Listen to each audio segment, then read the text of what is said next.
Hello everyone, कैसे हैं आप सब। नमस्ते, सत श्री अकाल। तो देखिए, मैंने एक यूट्यूब चैनल जो शुरू किया था, यू एंड मी बाय नीति। इसमें मैं लोगों को काउंसल कर रही हूँ उनके रिलेशनशिप्स पे। ऐसा नहीं है कि वो रिलेशनशिप सिर्फ आपका लव रिलेशनशिप होना चाहिए। It can be mother daughter, mother son, father daughter, father son. It can be with your boyfriend, with your husband, with your brothers, with your sisters, with your uncles, like in a joint family relation, with your teachers, with colleagues, every kind of relationship counseling I'm taking. और ऐसा नहीं है कि मैं कुछ आपको अलग से चीज़ें बताऊंगी। वही चीज़ें हैं जो आप जानते हैं, जो आप डेली लाइफ में बड़ों से सुनते हैं, लेकिन शायद अप्लाई नहीं कर पाते, या शायद आपको उससे रिलेटेड कोई स्टोरी नहीं देता कोई।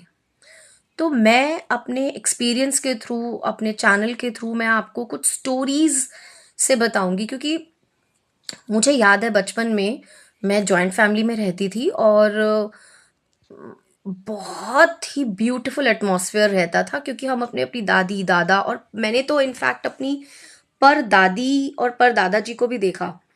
तो यूजुअली अब हम ना रात को कैसे हम अपना समय व्यतीत करते थे, हम क्या करते थे, हम अपनी परदादी के पास जाते थे और उनके साथ हम बैठकर उनसे कहानियां सुनते थे। और उनकी कहानियां, यकीन मानिए, इतनी इंटरेस्टिंग होती थी कि एक कहानी खत्म, हम कहते थे दूसरी कहानी, तीसरी कहानी, और प्लस हर कहानी में एक लेसन होता था, एक मोरल होता था। हमें लैंग्वेज के बारे में पता चलता था, हमें उनके खाने पीने के बारे में पता चलता था। हम एक्चुअली में ना पूरी एक इमेजिनेशन कर लेते थे। अगर कोई जंगल बोल रही है वो, तो हम जंगल इमेजिन कर लेते थे। वो बोल रही है कि गधा घोड़ा बन जाता था, तो हम इमेजिन कर लेते थे कि गधा घोड़ा बन रहा है, घोड़ा राजा बन रहा है, फिर राजा फ्रॉग बन रहा है। ब्यूटीफुल स्टोरी नरेशंस होता था पहले लोगों का। तो मैं कोशिश करूंगी कि मैं उस एस्पेक्ट को आज के बच्चों को समझाने की कोशिश करूं, क्योंकि बीइंग एन एजुकेशनिस्ट, मैं 17 ईयर्स मुझे हो गए एजुकेशन में, लोगों से, बच्चों से बात करते हुए। मैंने कम से कम हर पेरेंट टीचर मीटिंग में 200 बच्चे के पेरेंट तो अटेंड करे होंगे, और आपको पता है क्वार्टर में होती है ये मीटिंग। प्लस आपके डिस्पर्सल्स होते हैं, आप हर रोज पेरेंट्स से इंटरेक्ट करते हो। और मेरा जॉब तो ऐसा है कि मुझे पब्लिक में ही रहना है। मुझे लोगों से हर रोज बात करनी है, उनकी डिफिकल्टीज। और यंग जनरेशन के साथ जब मैं जुड़ के बैठती हूँ, तो एक अलग ही मतलब एक अलग स्पिरिट होती है बच्चों में, एक अलग तरीके के थॉट प्रोसेस होते हैं, अलग तरीके से सोच होती है। और हर पेरेंट की अपनी डिफिकल्टी होती है। तो मेरे चैनल को आप जब सुनेंगे, आप समझेंगे। मैं ये नहीं कहती कि आप पहली बारी में ही सब्सक्राइब कर दीजिए। अगर आपको लगता है कि आपने आज सुना, आपने कल सुना, आपने परसों सुना, और आपको मेरी तीनों कहानियां आपकी लाइफ में कुछ चेंज ला रही हैं, आपके थॉट प्रोसेस को चेंज कर रही हैं, या आपको आपके पेरेंटिंग में हेल्प कर रही हैं, या आपको रिलेशनशिप में किसी भी तरीके का सुधार या करेज मिल रही है, आपका फियर फैक्टर कम हो रहा है, तो प्लीज़ मेरे चैनल को सब्सक्राइब करिए। मैं अपने चैनल के नीचे डिस्क्रिप्शन में एक फॉर्म, गूगल फॉर्म को मैं डिस्प्ले करूंगी, लिंक को दूंगी। उस लिंक पे आप जाके अपनी प्रॉब्लम लिखिए, ताकि मैं अपना नेक्स्ट जो भी मेरा नेक्स्ट वीडियो हो, मैं उस प्रॉब्लम को बताऊं। या अगर आप अपना फ़ोन नंबर मेंशन करेंगे, तो मैं आपको पर्सनली भी उसमें जाके मैं आपको कॉन्फिडेंशियली आपको दे सकती हूँ। और ये सब फ्री ऑफ कॉस्ट है। मुझे मुझे इस चीज़ से पैसे नहीं चाहिए कि मैं आपको बोलूँ कि आपको मैं कंसल्टेशन पैसे के लिए दे रही हूँ। नहीं, प्लीज़, मुझे नहीं चाहिए। आई एम नॉट हियर कि आप ऑलरेडी एक रिलेशनशिप में फंसे हुए हैं और उसके लिए भी आपको निकलने के लिए पैसे देने पड़े। बिकॉज जहाँ ये मॉनेटरी चीज़ आ जाती है ना, वहाँ मैं आपको एडवाइस नहीं कर पाऊंगी सही तरीके वाली, और आप भी मेरी एडवाइस नहीं लेंगे। मुझे पता है कई बारी फ्री की एडवाइस हानिकारक होती है, बट अगर आप इसको समझेंगे, मेरी स्टोरीज को समझेंगे, और उनसे कुछ एक मॉरल लेंगे, तो मैं बहुत श्योर हूँ कि आपको पैसा खर्च करना ही नहीं पड़ेगा। इसके लिए किसी काउंसलर के पास नहीं जाना पड़ेगा, किसी मैरिज काउंसलर के पास नहीं जाना पड़ेगा, किसी मेंटल हेल्थ के पास नहीं जाना पड़ेगा, क्योंकि मैं आपको छोटी छोटी चीज़ों में ही आपको आपकी ज़िंदगी में किस तरह आप छोटी छोटी चीज़ों से मैं आपको सिखाऊंगी कि आप अपनी ज़िंदगी में कैसे सरवाइव कर सकते हैं, कैसे आपके मेंटल लेवल को आप कंट्रोल में कर सकते हैं। तो अगर आपको मेरे छोटे स्टोरीज, मेरी बातें, मेरी एडवाइस कहीं भी कुछ भी टच करती हैं थोड़ा सा भी, तो प्लीज़ मेरे चैनल को सब्सक्राइब करिए, लाइक करिए और शेयर करिए, कमेंट करिए। क्योंकि जब मैं कमेंट्स पढ़ती हूँ तो मुझे समझ में आता है कि मैं किस थॉट प्रोसेस से आगे बोलूँ या आपको क्या चीज़ समझ में आ रही है। बहुत सारे लोग मुझसे जुड़ रहे हैं डेली, मान के चलिए कि सब्सक्राइबर्स भी आ रहे हैं मेरे पास और फॉलोअर्स भी आ रहे हैं इंस्टाग्राम पे। तो ये मैं वीडियोस अपनी यूट्यूब पर भी डालूंगी, फेसबुक पर भी डालूंगी और इंस्टाग्राम पर भी डालूंगी। आपको जिस भी प्लेटफॉर्म पे आप कंफर्टेबल हैं सुनने के लिए, प्लीज़ सुनिए, शेयर करिए, सब्सक्राइब करिए और लाइक करिए। तो आज का जो मैं टॉपिक शुरू कर रही हूँ वो है कि हमें ऐसी बहुत सारी चीज़ें होती हैं जो हमें अपने लाइक पेरेंट हमें बोलते हैं कि ये करना अपने बच्चों के साथ, या ऐसे करना बच्चों के साथ, या वैसे करना बच्चों के साथ। तो मैंने उसमें से कुछ फिगर आउट करी है, कुछ अराउंड 4 से 5 चीज़ें मैं बोलूँगी आज, जो मैंने डिसाइड करा कि मैं अपने बच्चों के साथ तो बिल्कुल नहीं करूँगी। मैं आपको साथ में रीज़न भी दूंगी कि क्यों नहीं करनी चाहिए। क्योंकि अगर मैंने बोल दिया कि ये चीज़ कर लो या ये चीज़ ना करो, तो आप उसको बिना अगर आपके पेरेंट्स ने आपको बोला कि ये चीज़ कर लेना अपने बच्चे के साथ और आपने क्वेश्चन पुट अप नहीं करा, तो वो चीज़ अधूरी रह जाएगी, वो ज़्यादा देर तक नहीं चल पाएगी, वो चीज़ कुछ दिनों के बाद अपने आप ही बंद हो जाएगी, राइट। तो सबसे पहले तो आप इस चीज़ को समझिए कि आपको पीछे से लेगेसी क्या मिल रही है, आपके पेरेंट्स ने आपको क्या सिखाया, उसको फिल्टर करिए, उस इन्फॉर्मेशन को फिल्टर करिए। क्योंकि ज़रूरी नहीं है कि माँ बाप हमेशा जो बोलते हैं वो सही होता है। देर आर पॉइंट्स जहां आप में और उनमें जनरेशन ईयर का गैप है। आपके टाइम जब आप बड़े हुए आपने कुछ और चीज़ें देखी, जब वो बड़े थे उन्होंने कुछ और चीज़ें देखी। जैसे फॉर एग्जाम्पल जब वो छोटे थे उन्होंने लैंडलाइंस देखे, आपने सीधा पैदा होते ही स्मार्टफोन देखा, राइट। तो उनका लैंडलाइन से स्मार्टफोन का जो कन्वर्जन है, उनका एक्सपीरियंस है, इसलिए वो शायद आपको कुछ अच्छी राय दे पाए। लेकिन आपने स्मार्टफोन के साथ ज्यादा स्मार्ट होना सीखा, तो हो सकता है किसी किसी जगह पे आप उनसे ज्यादा बेहतर स्मार्ट अप्रोच ला सकते हैं किसी चीजों में। तो सबसे पहले तो मैं प्लीज पेरेंट्स को भी ये बोलना चाहती हूँ कि हर वक्त अपने बच्चे को छोटा मत फील कराइए। कई बारी आपके बच्चे आपसे ज्यादा अच्छा सोच सकते हैं और बहुत कामयाब हो सकते हैं। तो कुछ ही रोल होगा आपका इसमें, ज्यादा रोल अपने ऊपर मत लीजिए, ज्यादा श्रेय मत लीजिए। कई बच्चे अपने माँ बाप को स्ट्रगल करते हुए देख कर सीख लेते हैं और बहुत जल्दी बड़े हो जाते हैं, राइट। तो अभी मैं आपको सबसे पहली बात एक बताना चाहती हूँ। तो जो मैं पहली बात आपको ये बताना चाहती हूँ, जो मैं नहीं करती अपने बच्चे के साथ और ना मैं सजेस्ट करूँगी कि कोई और करे, फूड को कभी भी एज अ रिवॉर्ड या एज अ पनिशमेंट अपने बच्चे को मत दीजिए। यानी कि अगर आपने अपने बच्चे को बोला कि आज तुम एक अच्छी पोएम गा के आना स्कूल में, या आप अब क्रिकेट में जा रहे हो तो एक अच्छा स्कोर करना, या आज अपना बेडिंग करना, या अपना कमरा क्लीन करना, या जो भी जिस भी तरीके का आप उससे काम करवाना चाहते हो, और आपने उसके लिए उसको एज अ फूड रिवॉर्ड देना है, चॉकलेट देना है, पिज़्ज़ा देना है, या उसका फेवरेट पास्ता देना है, एनीथिंग, राजमा चावल, जो भी, आप उसको प्लीज़ फूड को रिवॉर्ड की तरह मत यूज़ करिए। और सिमिलरली उसको पनिशमेंट की तरह भी मत यूज़ करिए। कि फॉर एग्जाम्पल आपने अपने बच्चों को बोला कि बेटा आज आप अपना रूम क्लीन करना, और उसने नहीं करा, और आपने उसको बोला था कि अगर तुम रूम क्लीन करोगे तो कल सुबह हम तुम्हें ब्रेकफास्ट में लाइक छोले भटूरे खिलाएंगे, और बच्चे को आपके पसंद है, लेकिन वो रात को किसी वजह से नहीं कर पाया, तो आपने फिर वो एज अ पनिशमेंट यूज़ करा। आपने कहा अब तेरे को हम 1 महीने तक या 6 महीने तक हम तुझे छोले भटूरे नहीं देंगे। तो आपने उसकी बात तो सुनी ही नहीं कि किस वजह से वो काम नहीं कर पाया। हालांकि आपने उसको लालच दिया, रिवॉर्ड देने का प्रयत्न किया, आपने कहा कि हम तुझे छोले भटूरे देंगे, लेकिन आपने सडनली उसी उसकी फेवरेट चीज को पनिशमेंट में कन्वर्ट कर दिया। तो इससे क्या होगा, नंबर 1, बच्चा एक अनहेल्दी रिलेशनशिप बनाएगा फूड के साथ। अब उसके इमोशंस नहीं अटैच है फूड के साथ, उसकी क्रेविंग्स नहीं अटैच हो रही हैं, उसका एक अनहेल्दी रिलेशनशिप बन रहा है उस छोले भटूरों के साथ। समझे आप मेरी बात को। और sometimes it can lead to unhealthy eating habits also. हो सकता है कि पहले आपने उसको इतनी पनिशमेंट्स दे दी कि उसका फेवरेट फूड ही आपने उसको नहीं खिलाया कितने महीनों तक, और सडनली उसके सामने जब आया तो ही started eating it and some kind of disorder develop, right. तो मैं प्लीज़ ये चाहती हूँ कि, चाहती भी नहीं हूँ, मैं एक एडवाइस ही कर सकती हूँ कि आप खाने को उसके बिहेवियर से और उसकी डेली हैबिट्स से ज़रा दूर ही रखिए, ताकि बच्चा खाने से अपने रिवॉर्ड या अपने पनिशमेंट को सेलिब्रेट या उसका मतलब उसकी गिल्टी या ग्रीफ ना करे। इनफैक्ट वो फूड की न्यूट्रिशियस वैल्यू को देखकर जज करे कि उसको क्या खाना है और क्या नहीं खाना है, उसके टेस्ट को समझे, एक बैलेंस्ड अप्रोच रखे towards food. So this was my first suggestion to every parent.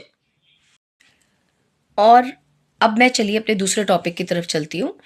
दूसरा मैं आपको ये सजेशन देना चाहती हूँ कि कभी भी अपने बच्चे को फोर्स मत करिए कि वो अपोलोजेटिक फील करे।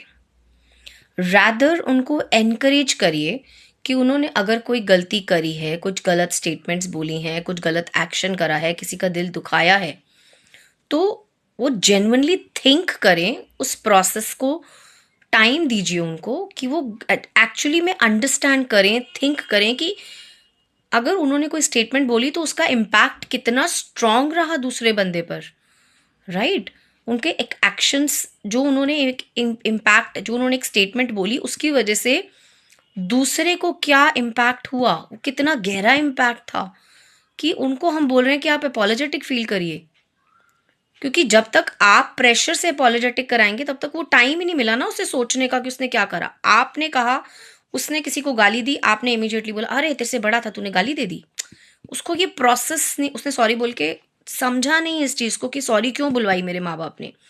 इनफैक्ट एनकरेज करिए कि उसको एक टाइम दीजिए कि उसके बिहेवियर के कॉन्सिक्वेंसेस क्या हो सकते हैं, उसके बिहेवियर का इम्पैक्ट सामने वाले पे क्या हो सकता है। और मेरी बात मानिए, जो ये बच्चे होते हैं ना, ये कैपेबल होते हैं इमोशनल इंटेलिजेंस डेवलप करने के लिए, बहुत कैपेबल होते हैं ये। इनको छोटा मोटा मत समझिए आप। तो इनको पूरी रिस्पॉन्सिबिलिटी लेने की प्रैक्टिस डालिए कि उन्होंने अगर कुछ बोला तो आपके एक्शन की रिस्पॉन्सिबिलिटी आपकी है, और आपको समझना है कि आपने किस तरीके से एक मीनिंगफुल वे में अपनी बात रखनी है। और अगर आपने गलती करी तो रिफ्लेक्शन टाइम दीजिए, और अगर वो अंडरस्टैंड कर गए इसके कॉन्सिक्वेंसेस तो मेरी यकीन मानिए, 15 मिनट, 10 मिनट, एक दिन, आधा घंटा, जितना भी एक बच्चे को प्रोसेस करने में टाइम लगता है, 1 महीना भी लग सकता है, कई बार 1 साल भी लग जाता है, तो बच्चा अपने आप सॉरी बोलेगा। और जो वो सॉरी बोलेगा उसको वो जिंदगी भर याद रहेगा कि मुझे अब ये वाली गलती तो दोबारा नहीं करनी, क्योंकि उसने अपना टाइम इन्वेस्ट कर दिया उस बात को समझने में कि ये गलत हुआ, राइट।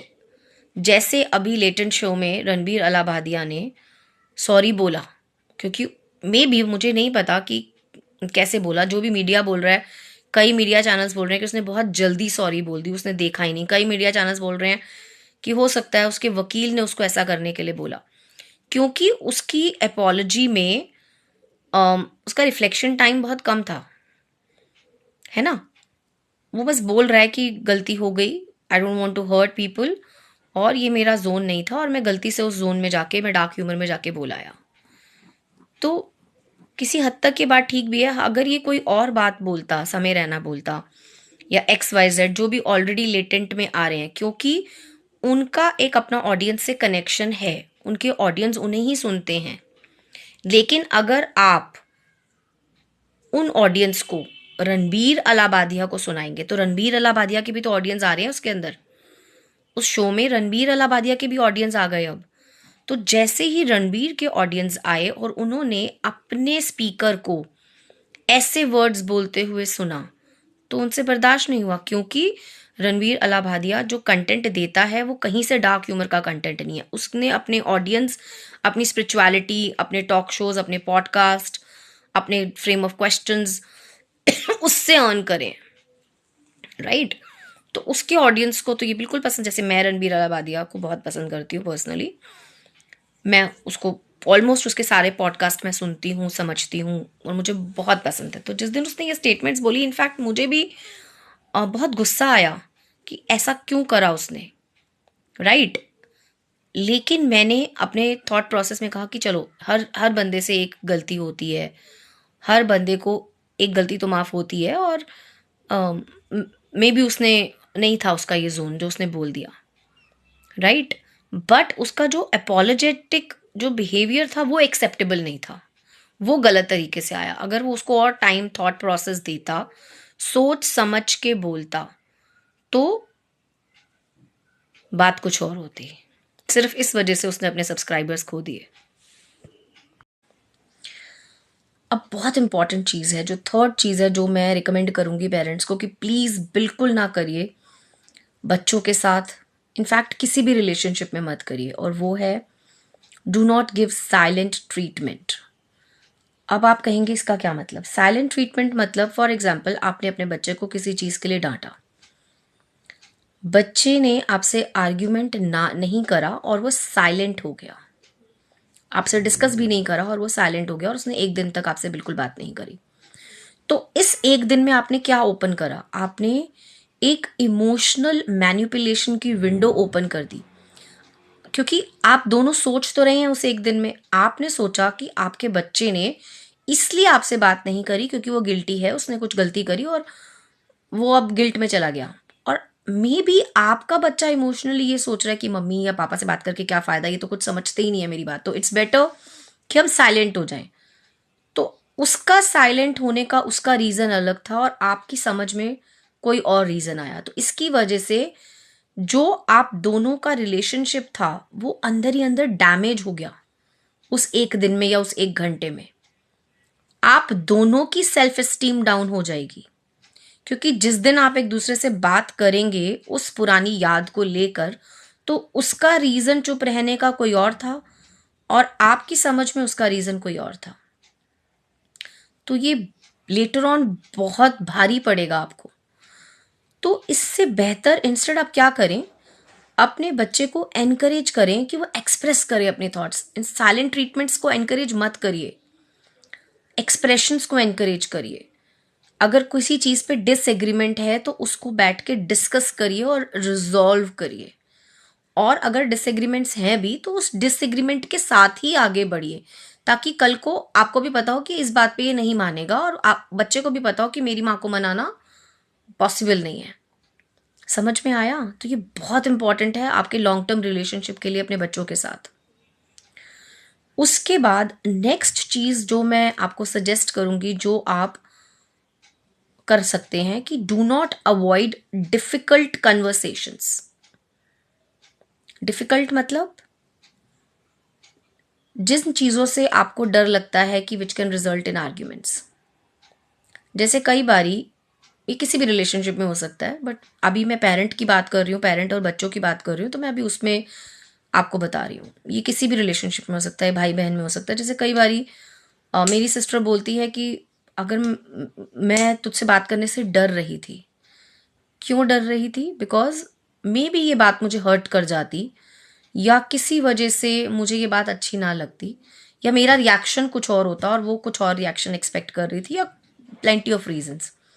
तो आप ये मत करिए, क्योंकि अगर आप डिफिकल्ट कन्वर्सेशंस को अवॉइड कर देंगे तो आप बच्चों को अपने चैलेंजिंग सिचुएशंस के लिए तो प्रिपेयर्ड ही नहीं कर रहे हैं, राइट। तो मैं ये पेरेंट्स को एनकरेज करती हूँ, सजेस्ट करती हूँ कि आप अपने बच्चों के साथ डिफ़िकल्ट कन्वर्सेशंस कीजिए, उनको प्रिपेयर करिए कि लाइफ में चैलेंजेस और डिफ़िकल्ट सिचुएशंस तो आने ही है, ये घर से ही शुरुआत हो रही है, राइट। आप इस तरीके से अपने बच्चे को क्या कर सकते हैं, आप उनको कंफर्टेबल करवा सकते हैं किसी किसी टॉपिक्स के ऊपर, राइट। और स्पेशली सेंसिटिव टॉपिक्स के ऊपर आप उनकी प्रिपरेशंस करा सकते हैं, उनको कंफर्टेबल फील करा सकते हैं कि भाई अगर इस तरीके से कोई तेरे सामने एक डिफिकल्ट सिचुएशन आती है जिसमें conversations can lead to something argumentative, so they can be sensible enough, और उनको पता हो कि किस तरह रिस्पॉन्ड करना है, कम बोलना है, ज़्यादा बोलना है, उठ जाना है, क्योंकि उनको ये प्रैक्टिस हुई होती है इन चीज़ों की। जैसे अब एक लड़की को किसी और के घर जाना है, अब उसको आपने इतना लाड से पाल दिया, उसको कभी सिचुएशन में ही नहीं डाला कि वो डिफिकल्ट कन्वर्सेशन करे, लेकिन जब वो ससुराल गई और उसको इतनी डिफिकल्ट कन्वर्सेशंस करनी पड़ रही हैं वहाँ पर कि उसको करना ही नहीं आ रहा, क्योंकि उसकी प्रैक्टिस में ही नहीं है। ये मैथ्स के सम की तरह होता है, जब आप कोई चीज़ करके ही नहीं घर से गए, एग्जाम में वो आ गई, तो आप कैसे उसको करोगे? ऑफ कोर्स आप अपने तरीके से करोगे, बट ज़रूरी तो नहीं है आपको अपने तरीके से फुल मार्क्स मिलेंगे या आपने जो करा ठीक ही करा। तो मैं ये चाहती हूँ कि आप अपने बच्चों को वो डिफ़िकल्ट कन्वर्सेशंस करिए। अब आप जब कन्वर्सेशंस करेंगे तो उससे क्या होगा? आपका बच्चा कंफर्टेबल होगा सेंसिटिव सिचुएशंस को लेकर, और उसको ये पता होगा कि आप अप्रोचेबल हैं। अब लास्ट टॉपिक पे आते हैं। मेरा लास्ट सजेशन है उन पेरेंट्स के साथ जिनके यहाँ मनी मैटर्स को डिस्कस करना एक टैबू है। आज बहुत सारे घर हैं इंडिया में जहाँ पे मनी मैटर्स को डिस्कस नहीं किया जाता अपने घरों में। अगर मैं अपने घर की बात ही करूँ तो मैंने अपनी डॉटर के साथ एक ओपन कम्युनिकेशन रखा हुआ है मनी मैटर्स को लेकर। उसको बचपन से पता है कि उसकी मदर क्या अर्न करती है, उसके फादर क्या अर्न करते हैं। अगर हम किसी से हेल्प लेते हैं, कोई लोन लेते हैं, तो उसको पता होता है कि हमने ऐसा ऐसा करा। एक हद तक उसको हम हर चीज़ बताते हैं, सो दैट उसको ये एक उसका एक हेल्दी रिलेशनशिप बने मनी के साथ। और कल को अगर उसको कोई भी डिफ़िकल्टी आती है मनी से रिलेटेड, तो उसके सामने ये पहली बार नहीं आ रही। उसको पता है कि मेरे पेरेंट्स ने ये डिफ़िकल्टी फेस की है, मेरी फैमिली में ये हुआ है, और मैं फाइनेंशियली अवेयर हूँ और मुझे किसी तरीके की एंजाइटी नहीं होगी, क्योंकि मैं ये काम देख चुकी हूँ होते हुए और कर चुकी हूँ। अपने पेरेंट्स को मैंने हैंडल करते हुए देखा है इन सिचुएशंस में। इन्वेस्टमेंट्स हों, सिक्योरिटीज़ हों, किसी तरीके की कोई भी मनी मैटर कुछ भी हो घर में, I make it a point कि मेरी डॉटर को ये पता हो। अब ये मैंने कैसे सीखा? क्योंकि मेरे पेरेंट्स ने किसी हद तक हमें बताया, लेकिन मेरे हस्बैंड के लिए नई बात थी। ही वॉज नॉट कन्विंस्ड क्योंकि उसने अपने घर में मनी मैटर्स को डिस्कस होते हुए नहीं देखा। इनके घर में यूजुअली ये दो भाई हैं, तो अब क्या होता है कि फादर किसी एक के साथ कंफर्टेबल होता है, किसी एक के साथ नहीं होते, बच्चों में से भी। तो उन्होंने ज़्यादातर अपने फाइनेंशियल मैटर्स अपने दूसरे बच्चे के साथ, बड़े बेटे के साथ कंफर्टेबल समझे करने के लिए, और इसको नहीं इन्वॉल्व करा मेरे हस्बैंड को। तो जब उन्होंने इनको इन्वॉल्व नहीं करा, तो इनको फाइनेंशियल मैटर्स डिस्कस करना या उस एंजाइटी को फेस करना अपने आप सीखना पड़ा। राइट? कुछ चीज़ें इनके सामने शॉक की तरह आई कि मेरे पेरेंट के साथ ये हुआ और मुझे तो पता ही नहीं था, ही वॉज नॉट अवेयर। तो उससे क्या हुआ, इनका मनी के साथ एक रिलेशनशिप हेल्दी नहीं बना, अनहेल्दी रिलेशनशिप बना। इनको लगा कि इतनी डिफिकल्टी होगी, अब इतना पैसा आ जाएगा या मैं इतना पैसा कमा लूँ कि मैं सब डिफिकल्टीज को सॉल्व कर दूँ। तो कई बार कुछ चीज़ें हम इमीडिएट डिसीजंस ले लेते हैं या कुछ अनहेल्दी डिसीजंस ले लेते हैं। तो वो हुआ हमारे साथ। तो मैं प्लीज़ ये बोलना चाहती हूँ कि talk about money matters with your kids. It's very important so that they can develop a healthier relationship with money. बहुत ओपन और लाइक कम्युनिकेशन रखिए मनी मैटर्स का अपने बच्चों के साथ।